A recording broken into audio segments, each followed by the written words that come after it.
Week 1 of the federal criminal trial against Sean P. Diddy Combs has resumed with a plethora of allegations and revelations. Here's 12 you need to know.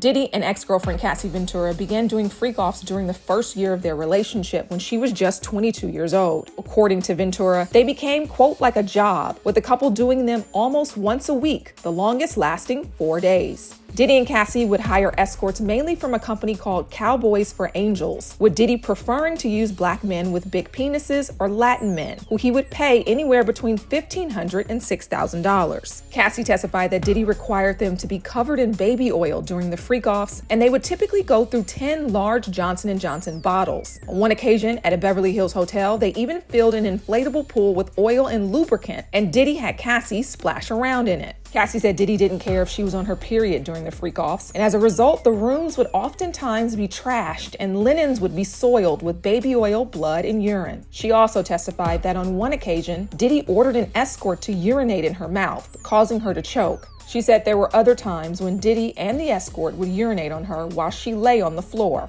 She testified that Diddy would also ask her to rub semen from the escort on his nipples, and that she would have sex with 2 to 4 escorts per freak-off. Cassie said she and Diddy did a variety of drugs during the freak-offs, including MDMA, ketamine, and cocaine. And to recover, they take opioids. She said at one point she was taking opioids daily and eventually went to rehab in 2023 for her addiction. She testified Diddy was also addicted to opioids, and in February 2012, OD'd at the Playboy Mansion and had to be rushed to the hospital. She testified that in 2023, before entering rehab, she tried to commit suicide, attempting to run into oncoming traffic before her husband, Alex Fine, stopped her. She testified that Diddy raped her in 2018 after she broke up with him, but also admitted to going to dinner and having consensual sex with him after the rape. Besides rapper Kid Cudi, Cassie admitted to having an affair with an NFL player during her relationship and says Diddy also accused her of hooking up with Michael B. Jordan in 2015. During cross-examination, Cassie was asked to read text messages and emails with Diddy where she appears to be initiating some of the freak-offs, and at one point even request to watch Diddy have sex with another woman.